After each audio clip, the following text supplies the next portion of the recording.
Chuggalos, welcome back to episode 283 of the Brew Crew podcast. I'm your host, going solo today, Matt, and boy, do I have a special one on tap for you guys. Unfortunately, JT's not going to be able to make this episode, as you can tell, because I'm in the man cave, because he's down with the Atlanta Braves scouting young pitching talent. So good luck, JT, and we'll get you on episode 284. So I've got a couple of beers on that I have to get to right away, because there's one, and then we'll get into other stuff. I'm always pulling from the cooler. The first beer I'm going to have is from Hop Butcher in collaboration with Clag, and I've got a fun story about them. This beer was suggested by one of our biggest supporters, Pat at Halls. This is a triple IPA coming in at 10.5%, so I'm going to sheath it right away and enjoy it for a little bit, and then we're going to get to some stories, and then I'll get back to the can a little bit. So anyways, the biggest news right now is that it is absolutely hot outside. I was looking at weather for other places in the country. It's going to be in the mid to upper 90s all through this entire week in Ohio. It's going to be the devil for myself and Stacy, as the kids have baseball every day this week, as do many other kids in the area. I was looking for hotbeds of activity, so we'll go to the upper Midwest, where it's going to be like in the 70s and raining. I can hear the thunder in the background, but I think it's just like that dry, rumbling heat. So anyways, weather, insane. That's why I'm going to try to be comfortable as possible. Triple IPA, Simcoe and Citra, coming in at 10.5%. I thought I muted my phone. Let's go mute that real quick. Sorry about that. Wow. A little more subtle than what I was expecting with a 10.5% beer, but let me ruminate on it a little bit. So a couple of conversation things I want to get into before I get into the website and everything. I've got the website. The beauty of being in the man cave is I'm able to simultaneously go to websites, and then we're able to talk about the website review and go into some interesting stories. The number one thing I wanted to talk about, though, was this last week I was graced with the Up North crew, which, if you're fans of the Advent calendar, Chuggalos, Ryan, and Michelle get an Advent calendar, and they record videos, and they do an amazing job supplying us with their thoughts and also kind of breaking the group think, as we each prefer different styles of beer. So they were here for a Thursday night and a Friday night, so I was able to take them to King's Table. They hadn't been to King's Table before, and I was able to take them to Barrel House, another awesome place. So first we'll start at King's Table. They admired the 56 taps and the 5-pound bucket of tots, so we were able to partake in that. And we came back to the house, and I asked them to both walk into my cellar and to pick a few beers out, which they're too humble, they wouldn't do that. So I was able to pick out a couple of beers, and we'll get into that in just a second. Actually, this might be a good time, because I did them right 3 in a row. But I had stopped before they got here on Wednesday. I did a lot of shopping, and I stopped at Pat's, and they're both fans of sours. Like, can't get enough of sours. And the big thing is, I wanted to get them a bunch of 450s, ones that they could enjoy at the house, but ones that I could put in a flat and send with them on their trip to Hilton Head. And so we're getting to. Just go down the fridge. I told them like the 2 or 3 I'd earmarked for the podcast. Everything else is fair game.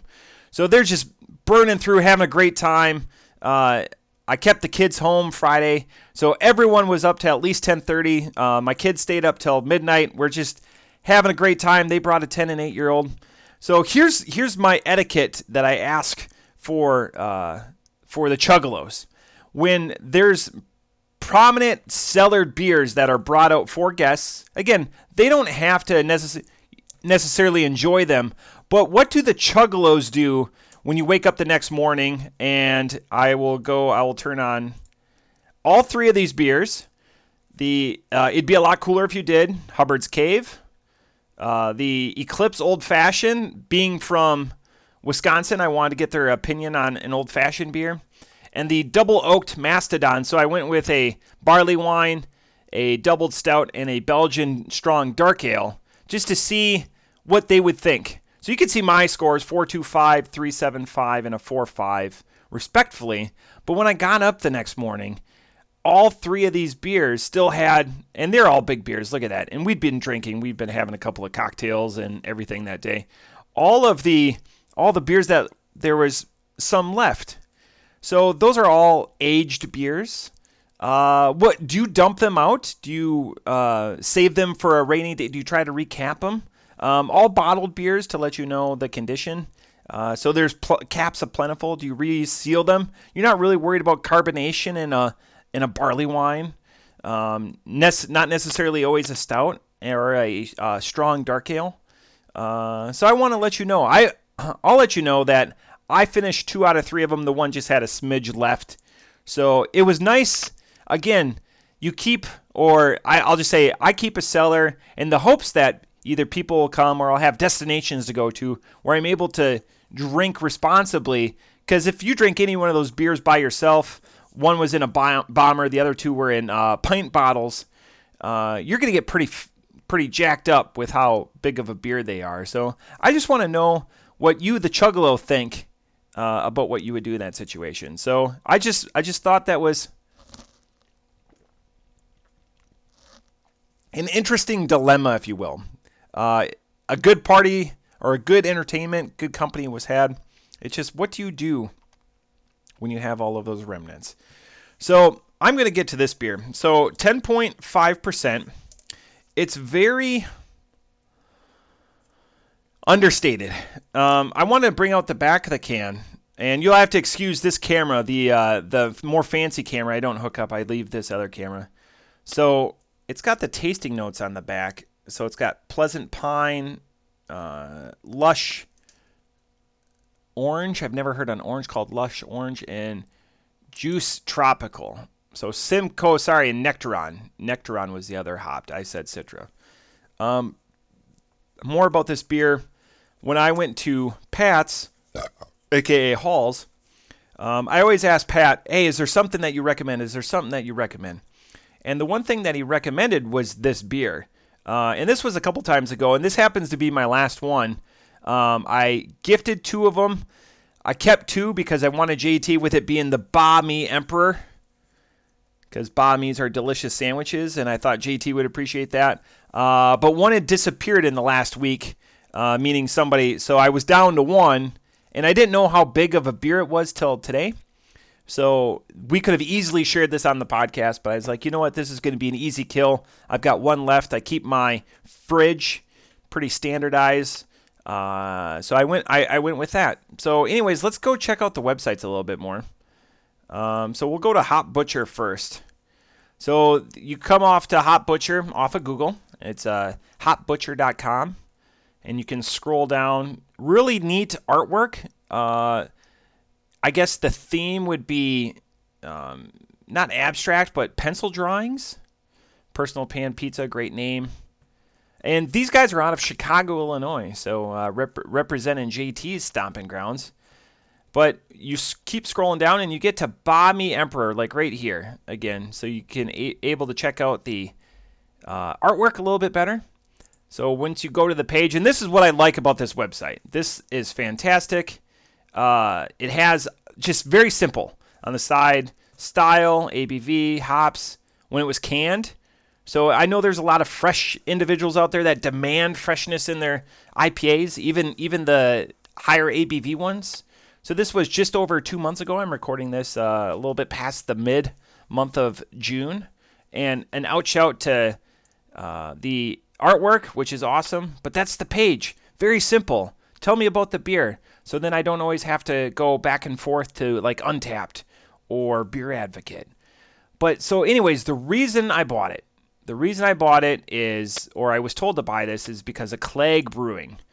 So Clag Brewing, amazing website thus far. ClagBrewing.com. Food, bourbon, and tequila. So I was told a story, and the reason why, I'll just click back the webcam while I tell the story, is this brewer is out of Sandusky, Ohio, so the northern part of Ohio. It's one Vietnamese gentleman. And I was hoping to get more of like an information about the brewer or anything like that, but it's just this well done website.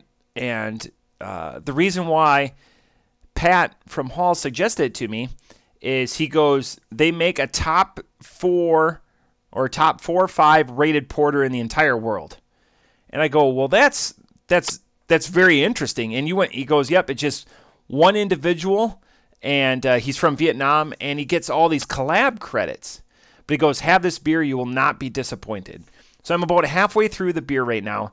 Amazing drinkability. It's not too heavy or hard hitting on the alcohol. And what I like about it is that hop taste persists evenly throughout the entire tasting experience. There's nothing foreign. It doesn't. I don't get the juiciness of it that elicits in that hop cone on the back of. But I really appreciate how clean, refined, and it's like the dual hops.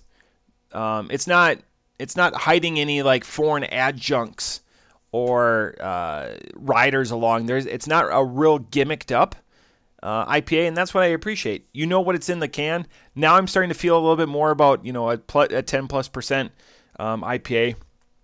I'm sad that this is my only one. I know the 2 people I've given it to, I don't think they've checked into it yet, but I'm curious to know their thoughts. One individual, I think they're both up in Minnesota. One definitely doesn't use Untapped, and the other one she does, but they've got such a beer backlog that it might be a little bit. Anyways, let's go back to the website here, and so let's just check out bourbon and tequila. So it brings up. Oh, okay. So it's an Untapped hosted. Again, simple sometimes is more better. They have their hours. They're closed on Wednesdays, which is neat, interesting, because typically breweries or food establishments that join to breweries take a Monday, Tuesday off. Their hours respectable, 10:30, 11:30, and a 2-ounce pour at Colonel E.H. Taylor. Oh wow, $40 for a 2-ounce pour. Geez, they are making their money. Weller, they've got some reputable. They've got some Rip Van Winkle. Wow, some Pappy. This is. I'm surprised. I'm glad I clicked on this because again. Pappy 15 2-ounce pour, $125. Again, when in Rome, they've got some. For a brewer to have that, that's impressive. That's and 85 bourbons. I did not know that about this place. That is crazy. Let's see what they have on tap. Mango habanero. I'm wondering if they guessed. Or if this is all stuff that he's producing himself. And keep in mind, it's just one individual. So they got 2 hop lines from Saigon to USA. Humble Bumble. Okay, so they do have some guest lines because Humble Bumble, as we know, is not produced. That's awesome. Now I'm very... Beach Dong. I'm very interested... Ooh, they've got tripping animals. Okay, so now this is Shuai Da Do. Interesting. Now I'm Zombie Killer for mead. I am okay. So I'm glad that I was able to turn on that. I want to go to this place. I could probably spend all day at this place and food. Let's see what I'm going to eat when I go to this place. Oh my God, it's all Bahn Mi. Okay, so we got it. I'm just gonna salivate. Look at very Vietnamese inspired steamed or fried pork dumplings, pork lettuce wraps, spring roll. Reputable $3 a spring roll. That's good. I mean, people are trying to make a crisp spring roll. Okay, I'm definitely in on this place, and I'm glad that Pat recommended this beer to me. If nothing else, I'll have to figure out how far Sandusky is away and go there, which is interesting because he'll work into one of my stories talking about here in a little bit. Okay, I'm going to give the Clag part of this beer a 5. I really want to go there. Everything is simple. It links to other services. It keeps the cost down. And it's awesome. Allegedly, they make a great product. I don't know the top 4 or 5 porter that they have, but the fact that other people are gifting or seeking out this individual, this Vietnamese gentleman to collaborate on their beers is fantastic. I like seeing that. That outside-the-box thinking, which is what we've heralded tripping animals for in the past, coming from Venezuela, going to Doral, Florida, and bringing their lessons, their different palates, everything that they learned over a decade ago, and bringing it to Southern Florida and just making bangers. The same thing with Clag. I hope to see more of their beer in the future, even if it is collab, just to get that signature, to get something influenced by then. But Clag, you're definitely on the radar. Sorry, Stacey, you're definitely on the radar, and I can't wait to see more of your stuff and hopefully get up to Sandusky in the near term. Okay, off the top rope. This beer is near perfect with the subtlety and consistency of the flavor on the palate, and I totally dig that. I don't know much more of what I changed, maybe just hop forward, but with that effect, that consistent taste across the palate, which I really enjoy. The 10%, I don't know if it's pontoon crushable. It's going to be crushable pontoon if you have too many of these and you try to hit, an island or like a dock when you're coming in for either fuel, food, or for the ladies to go to the bathroom. So off the top rope, I'm going to give this a 4.75. I'm going to write that down. I'm very interested in Clag Brewing. I'm so glad that I'm going to out-shout Pat on this one because besides the purple can, and I don't know if I would have bought that without his guidance, his steady hand. And it's a wrap too. So, but either way, really good stuff. I'm excited to finish the rest of this beer and get into. I have a fruit sour, smoothie sour that's going to be on the back end of this one. So, which is good because I don't feel like my palate is too wrecked. But before we get there, one of the places I took Chuggalo Ryan. So Chuggalo Michelle said on Friday, she's like, you know what? I'm going to take all the kids to Inside Out 2. And she goes, you and my husband, one of my best friends, you go down to wherever you want to go to the bar. So obviously, the number one place I want to take him is Barrel House because we had already been to King's Table. And when we get there, greeted by none other than Matt, one of my favorite people, Matt and Sarah, at the Barrel House. And Matt just makes you feel welcomed. The two places I frequent and spend most of my beer or funds earmarked for having a good time like that are at those places because I feel a kinship with the individuals that are working, owning, or distributing their goods from both places. And Matt is willing to engage with you because it's a smaller place. Even Ryan said, because it's the place we build the advent calendars, even Ryan said, in pictures it looks so much bigger. But he goes, you couldn't get any more beer into this place, because it's so efficiently stacked and so well manicured and curated, the selections of beer that they have. And it caters to everyone.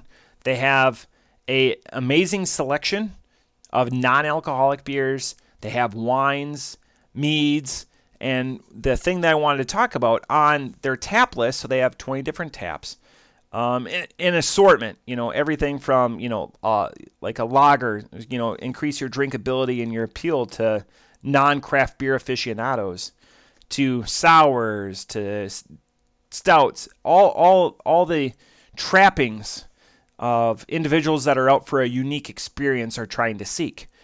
Again, without beating around the bush, one of their lines had a THC-infused drink on it. And I like, and kudos to Matt and Sarah and our other friends at the Barrel House, Gus, for highlighting that and making sure that there's individuals like myself that can't partake And those, even though it's legal in Ohio, it's still federally illegal. And both my jobs are tied to maintaining a federal awareness clearance, if you will. And even though it sounded interesting, and the other people not in our group that I saw partaking in said drink were having a great time and lauded it, I just like that, they're not pushy there. I will always take Tam Tot's first recommendation at King's Table, and I always take Matt and Sarah's. And again, this is part of building a relationship with these individuals. They know what you order. They know your sweet spots. Sarah's built advent calendars for us for the last couple of years. She knows what I like. And it's nice to put your trust and faith in individuals like that and just be like, you know what? YOLO on the first beer. And 9.9 times out of 10, the first beer is a banger because these are other people, and maybe they're going to pick something that's a little bit outside of your comfort zone, kind of like we've talked about on the podcast before, or maybe they just have a bomb.com beer available. But it's nice to have that influence and that trust that you can put in somebody, because if you're paying $7, $8, $9, $10 for a beverage, you want it to at least be memorable. Sometimes they're not good, sometimes they're home runs, but at least it's gonna dial your experience in, and you'd be like, oh, I don't like that. And the one thing at Barrel House that they had a basil infused beverage. There's other people that we watched that were, sorry, Stacy, that were enjoying that drink. Chuggalos Ryan had a little sampler of it, courtesy of Matt. And it was one that he would definitely not order. But we had a perfect 5 at the on tap there. So that was the Butcher. So not Hop Butcher, the Butcher from Angry Chair Brewing. We've done Angry Chair before. They do that Duke's Mayonnaise chocolate cake that we did. That came in a pint can. Really decadent. This Southern Duke's Mayonnaise is a staple of the Carolinas and Georgia. Probably the 3rd largest mayonnaise company in the country after Miracle Whip and Hellmann's. But again, you invest your money and your effort and your time, and the proprietors of these businesses, they invest care and relationships in making you feel, again, it's all cyclical. They want you to feel comfortable. You spend more money, all of that. But that's good. Like I want that. That's why I go to when my time is limited, sometimes I want to try out a new place, but most of the time I want to go where it's comfortable, almost like Cheers, where like everybody knows your name and you've got a place where you can sit down and belly up for a little bit and talk nonsense and just have those disposable but meaningful conversations. Just trying to cash this one out to get to beer number 2. Also, once I crack this beer, I got one more story.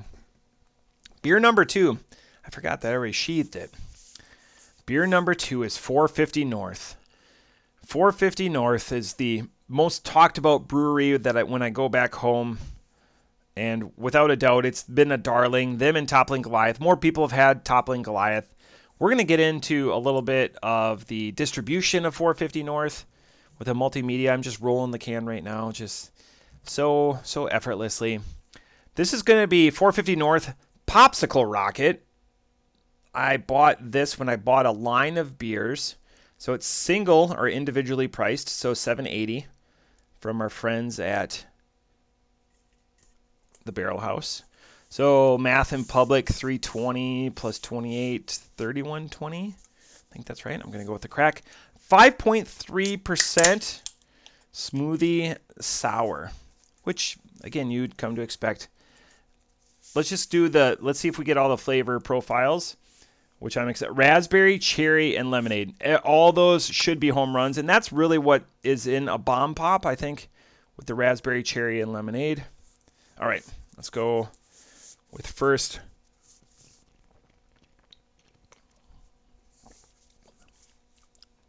Oh yeah, that makes up for some shortcomings that 450's had for me of late. And I'll get into those. All right. So let's go into 450 North's website a little bit. All right. So you just come off of 450 North. You come here. Draft cans, restaurant beer releases. Their corn maze, still need to get there. Where to buy. This is the big one, the distro, because a lot of the people that I bring beer to live in Minnesota and Wisconsin, and I didn't know that you could get 450 North there. And the interesting thing is, Ohio doesn't have a smoothie style like all the other states, so I'm wondering why that's significant. But that's pretty cool. Like, that's ever-growing distribution, and I love how they list their distributors. So if you have any questions, you can contact these distributors. Pequod. No, I'm not familiar with Pequod. Oh, and they even link. Wow. They even link to. So Pequod carries a lot of Ohio. Listerman. I saw Urban Artifact. My friends that came down, the Up North crew, they absolutely loved all the Urban Artifact. Other half is great stuff. Tripping Animals. Look at that. So Wild Minds. This is out of Minneapolis. Interesting. Untitled Art, Humble Forager. Wow. So if you see that Pequod, I'm going to have to look a little bit more into them. All right, so we'll close that out. We'll go back a little bit. Their releases. So I've probably been hammering, and by month. Again, incredible and a not proficient, but a prodigious or an exceptional. Like, look at how many, like, what's that? 4, 6, 12 beers. Sorry, Stacy, each month. You need to do taco party more than a couple of times a year. July 1, July 2. Oh, man. They haven't updated. Oh, they haven't updated this in a year. Why haven't you? Why haven't you, 450? All right. The other thing I just wanted to show real quick is I did, even though they're my lover from another mother, I did have a 325 smoothie style, the Snow Cone Sour Tiger's Blood. And the reason being, Chuggalos, is this one relies on coconut. And there's too much damn coconut in this beer. Oh, it was god awful. It was disappointing. I think that's the lowest I've rated a smoothie style beer from 450. It's not to say it's not bad. It's still better than most of their competitors, but I don't need coconut in my beer. All right.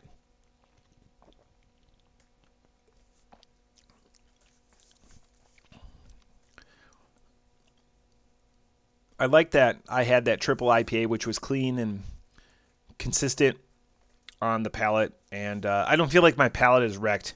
This is a little bit more subtle. It doesn't have the crescendo that other 450s do where they really hit it home. This is more relying on the flavor profile of that bomb pop. It's 100% a bomb pop. If you grew up chasing the ice cream man or having the bomb pops or whatever, it elicits those same flavors. It would be interesting at a 5.3 if you're able to freeze this and you can make like an adult bomb pop with it. I'd be really, really interested if anyone's tried that. God, this beer is quite good. I forgot to ask the Michelle and Ryan when they were here their favorite 450 North. I sent them with so many 450 Norths. I sent them with the 4-pack. I bought them their own 4-pack of the Snow Cone Tiger's Blood and Tropical Punch. They didn't know how much stuff they were getting. They got loaded up with a bunch of stuff. But again, all that I ask for when I gift people beer, it's like similar to, I always say how you gotta use the sound effects, right? I always say, please either just like link me on your Untapped review, or just, hey, let me know what you think about it in a text message or whatever, because that's how I dial in as I talk about these relationships when I go to King's Table or I go to Barrel House. That's how I dial in what I'm going to gift you. So there's going to be probably a flyer or something that's just a little bit outside of your comfort zone. But most of the times, I'm going to try to stay within where I think your sweet spot is, because I want to hit home runs with you. I'm starting to get a little bit more of the viscosity. My dog's starting to freak out a little bit because it's raining, and she's very anxious. So that's why I'm petting her right now. She wants to crawl underneath my desk, I guarantee it right now. Man, this is growing on me. I thought, even though I rolled it, I gotta be better with some of these when I'm rolling them. But man,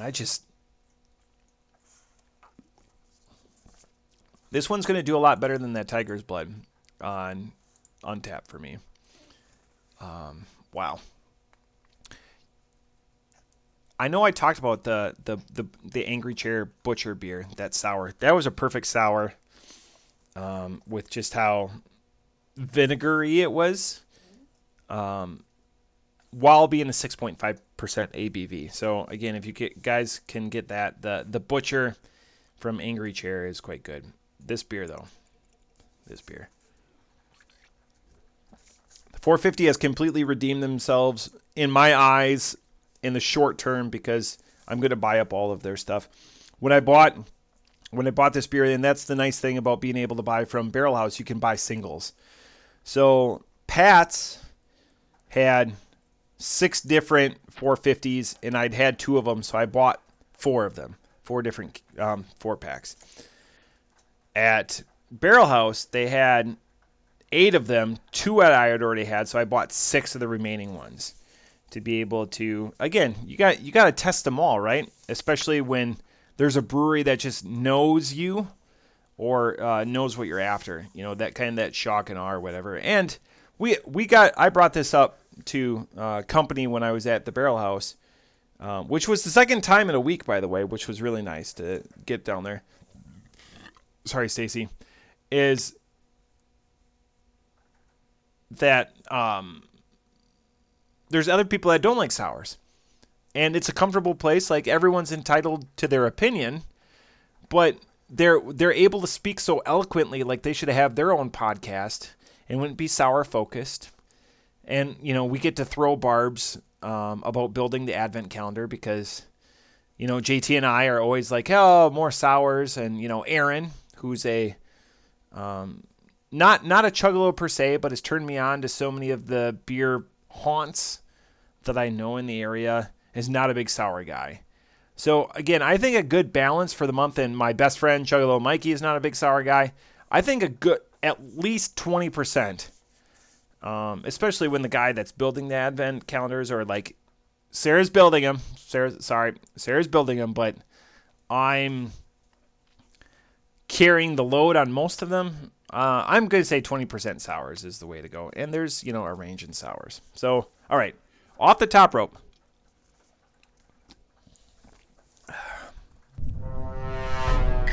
Is this a taco party? Taco party is like the Everest of 450 beers. So this is close though, and it's growing on me. Off the top rope, I'm going to give this a 4.75. I would hope I have a lot more of this. I know I only bought a single of it though. In the next month or two, because Bomb Pop holiday, June-ish, it should be out in the wild a little bit more. I'm going to see more of this. This might be one I sit on a little bit. It's no taco party, but that raspberry and cherry with lemonade. Lemonade's good too.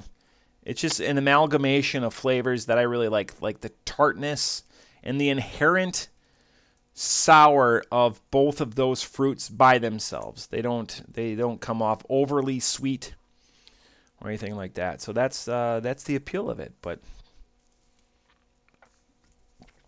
all right, I feel like that's it. I don't got too much else besides one parting thought. I did have my first Southern Ohio.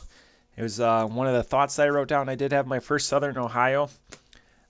Even though the brewery is as the crow flies, probably just over 2 miles away from the house. I still haven't been there, but they had a line and it was a pale ale.